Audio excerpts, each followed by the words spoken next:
Hi, this is Adam Nielsen TV, and that's at the bottom of your screen right now. Please like and love the videos and share the videos and do whatever you can, because this is the official, no, it's not the official, it's the unofficial 2014 January Celebrity Big Brother show review.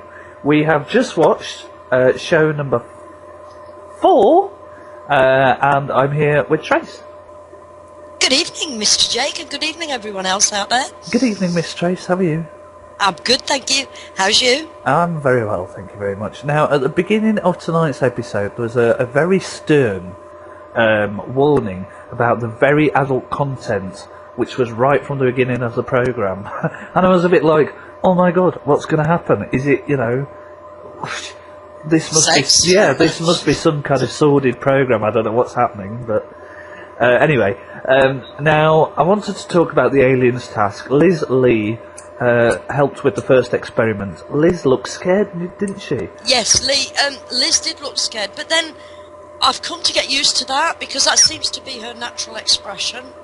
I don't know whether she's had a lot of Botox or whatever, but she seems to have, or unless it's just because she's quite slim, but her eyes are quite bulging. Yeah, she always looks like So she absolutely looks petrified, yeah. Yeah, like, I'm not going to say scared rabbit because she'll only put it up in hashtags again, so. Like a rabbit in headlights. That's the one.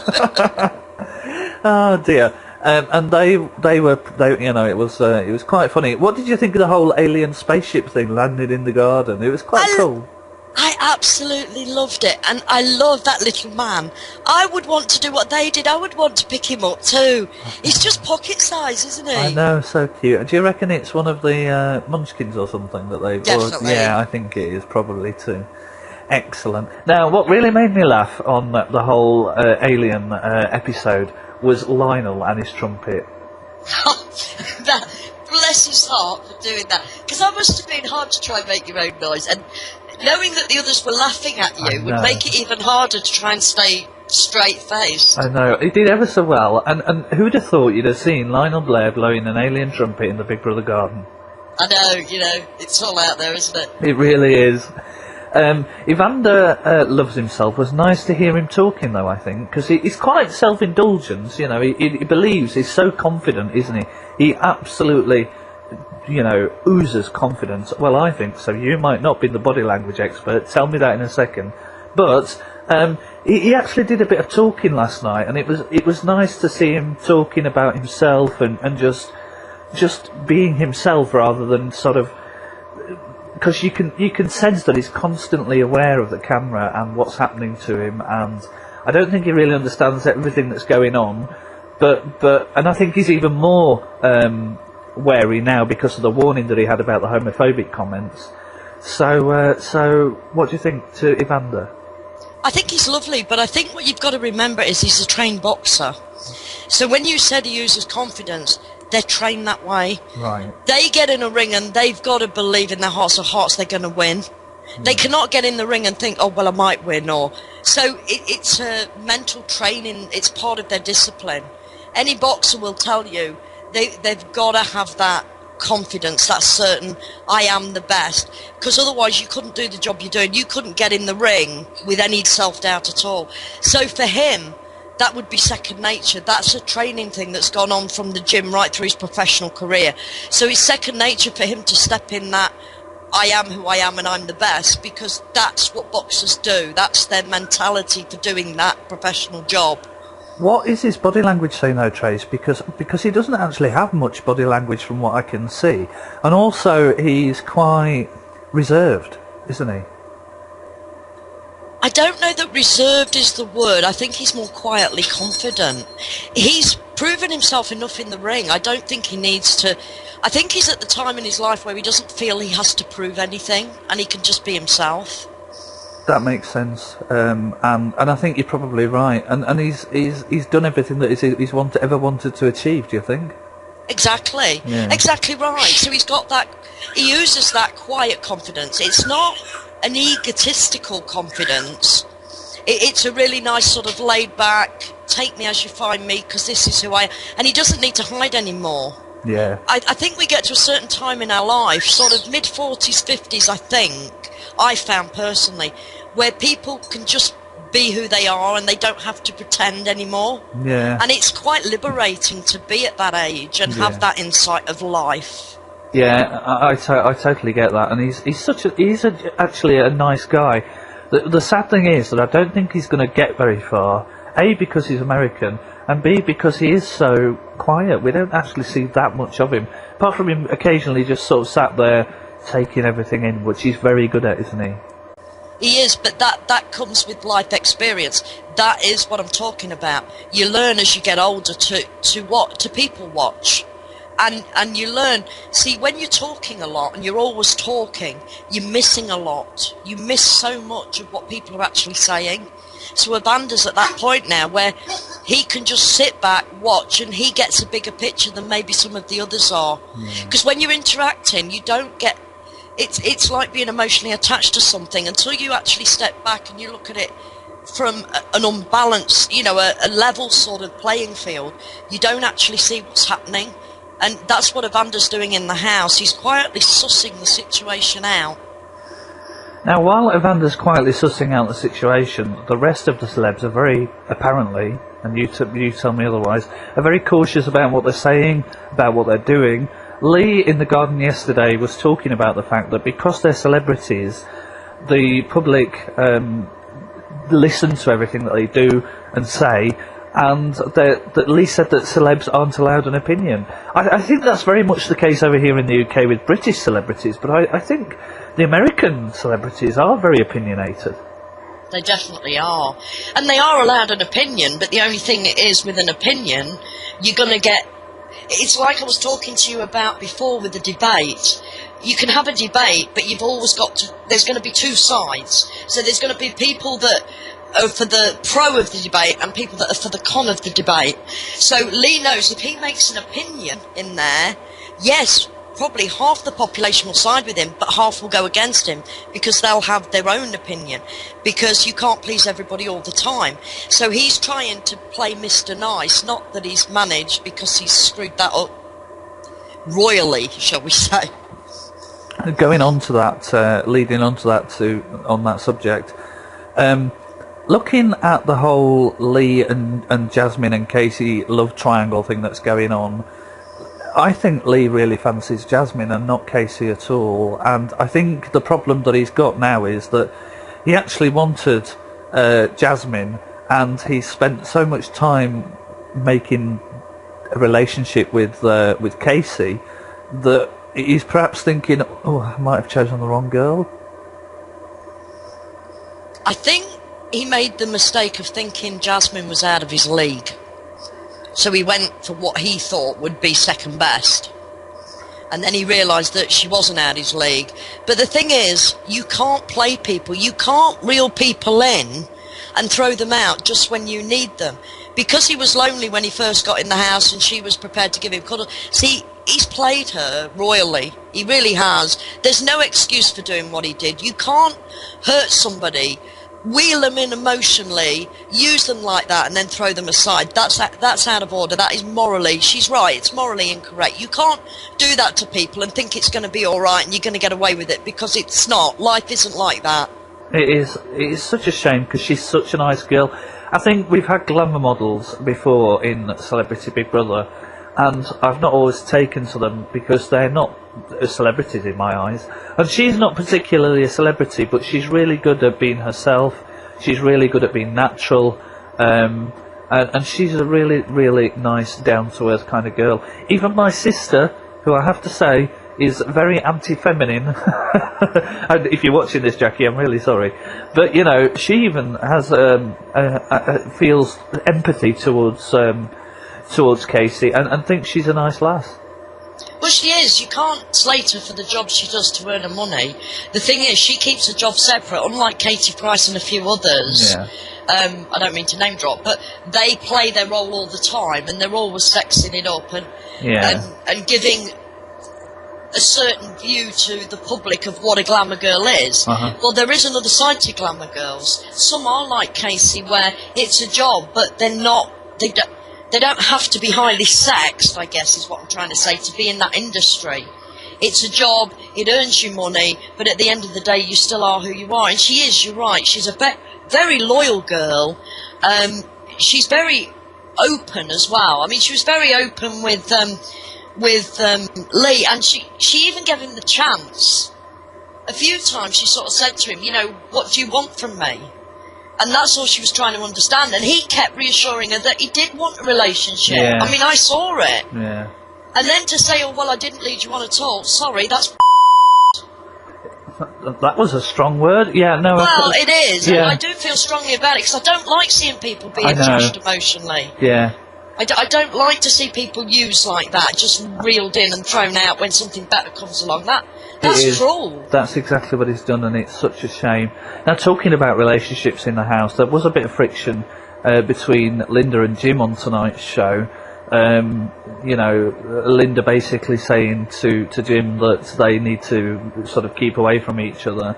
I think they have tried to play it as the nicey kind of grandma-grandpa kind of couple, and it's just getting to the point now where whatever they do, they you know, it's been a lifelong dislike of each other, and it's come to fruition. I don't think it is a lifelong hate of each other. I think it comes more from Linda. It's her baggage. Whatever's going on is with her, because Jim's tried a few times, and he said, you know, if he'd deliberately gone out to hurt her, I don't think she wants to take time to get to know him. He does seem more uncomfortable around women, but if she got to know him a bit better and gave him the chance, because she said, oh, it's because he's always dismissive and that, but don't just assume that somebody's that way without researching it or trying to find out why. Maybe there's a good reason. Maybe he was hurt in the back. She doesn't know. So I think a lot of it is Linda's baggage, and I think it was before. I don't think Jim's up for it, and he's proven that because he's not reacted to her. I mean, the other night when she started on him in the bedroom with a group of people, I'll say, you know, she didn't do the adult thing and just pull him to one side on her own. She got back in first before she approached him, and then made him look small because he was on his own and had nobody in his corner, so to speak. But he just walked away. Yeah. So, you know, he was being the bigger man. So he doesn't have any issues with her. Whatever's going on is her baggage. It's nothing to do with Jim. And I think Jim's a really nice guy. He hasn't gone out of his way to provoke her. And I mean, if he wanted to play games, he could have done. He could have done a lot to provoke her, knowing she doesn't like him already. But he's tried to keep it calm. I think Jim's a nice guy too. I'm actually liking him much better than I thought I would. I think that I think you're right. I think it definitely is Linda's baggage, and I also think that Jim sometimes is just being funny, and people take him the wrong way. Do you know what I mean? He's got a very dry sense of humour. See, I'd get on all right with him, and he wouldn't offend me. Yeah. But, like the other night, when he said what he said to Jasmine as she was going up to the treehouse, I mean, it was in jest, for goodness sake, let it go. Yeah. And she made such a meal of it. Because they're not getting him. That's what I'm saying, he's misunderstood. And I think this stems back with Linda as well. I think she's took him purely on his professional side. Okay, on the stage, he maybe does the dirty jokes, he maybe is a bit of a male chauvinist, but that is his persona that he plays for the public. That's not maybe who he is in real time. So I think she needs to sort of let that hat go and get to know him as a person, not as a performer. Yeah, I totally understand that, and maybe she's gone in. It's a bit like when Jackie Stallone and what's her name went in the other year. Bridget. Bridget, that was it. And even though they didn't get on, they still literally became the best of friends. And it's a shame that Linda and Jim can't do that. See, with Jackie and Bridget, it was a little bit different because, obviously, with her being a daughter-in-law, and when marriages split in America, I mean, the media had their 10 cents worth as well, and then it's hearsay, and then there's gossip. And so once Jackie and Bridget got together and they actually chatted properly without the media interference, without friends interfering, then they realised where they were both coming from, and they've become actually good friends since. They got back the friendship they'd lost through, but it was listening to hearsay. It was assuming what the other person... Once they actually talked to each other and put the cards on the table, and I think this is what Linda needs to do with Jim. She won't let him have his say all the time. I know she says he's talked talks over her, but she's done a lot of that to him. Yeah. And that was exactly my point. There is very much a Bridget and Jackie relationship between Jim and Linda, and perhaps she just needs to give him the benefit of the doubt and not go on what she sees him as a professional and what Exactly. his career is. Yeah, yeah. Now going back to the alien, the spaceship task, there was a guess the tweet task between Jasmine and Louisa. There's a bit of controversy on Twitter about this, Trace, because people were saying I thought they weren't allowed contact with or information from the outside world, and then on the other hand, Big Brother's changing the rules. My personal opinion is on that is that Big Brother can do whatever they like. It's their programme and they rule the roost. Sorry if that upsets anybody. And my other slant on the subject is that they were quite funny, and most of them were about Jasmine anyway.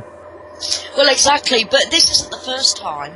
He did this last year, if you remember, because they were in a phone booth and they were taking calls from bits. I think he does it to unnerve them. He does it to... He throws a spanner in the work. If they're showing confidence... Like, Jasmine is a fairly confident female, let's be honest, and she's quite opinionated. So he does it to kind of put them back in their box. He does them to show the other side of what the public are... It gives them food for thought, I guess, while they're in there. I think that's why he does it. It's a mind game. Well, it's a mind game. That's what the programme's all about at the end of the day, Exactly. isn't it? It's a social experiment. That's what it started out as, They've said they can change the rules at any time, so, that goes without saying that he can do it. Just going to go I on. think it's good. Yeah, I do, definitely. Just going to go on to read out some tweets. Nadia Sawala hala hala hala hala hala. Well, I always say that when I read out her name. She said, #CBB swearing aliens. Don't need to comment much more on that, really. But now here's a woman who I know you like, Dr. Pam Spur. She tweeted and said, Liz says it's too hard to get celebs to open up, and bless Lee just gave her a whole article about attraction and relationships. Exactly.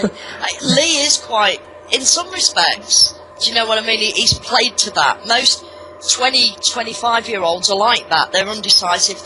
They're ruled by their, Yeah. I don't know how to say it without being coarse, and I don't really want to do that on this video. But you know what I mean? They're ruled by their hormones, shall we say? Yeah. And he's proven that. He's prime telly for that, isn't it? I know, it's shocking, isn't it? Boy George, oh dear, Lee Ryan on CBB, acting like he's at school. Well, yeah, exactly. I get where he's coming from. It's ridiculous. But the more ridiculous thing for me is that he's done it, and he can't believe he's got the fallout from it. That's the bit. And he generally doesn't think he's done anything wrong, and that's the bit I can't get my head round. I know, I just can't comprehend that either. Luke Marsden, obviously a former Big Brother housemate, just googled the word desperate. Lee Ryan was the first search result, #CBB. Oh no! He's in for some stick when he gets out. He's a laugh. And finally, at the end of tonight's episode, Lee obviously was in the spaceship, jumping into bed with Jasmine and then disappearing to the toilet. That was cringy. It was horrible, wasn't it? And I'm sorry, I know last night, in bit on the side, I don't know whether you saw it or not, but Emma was saying, well, we can't assume what they did in there. Well, come on, Emma. None of us came down in the last rain shower. We know exactly what they were doing in there. Why turn the tap on? Exactly. That was the end of episode 4 here on Celebrity Big Brother, January 2014. This is Adam Nielsen TV. It's right there on your screens right now. Hope you enjoyed it. We'll be back tomorrow discussing episode 5 with the live eviction. Say good night, Trace. Good night, everyone. Aww.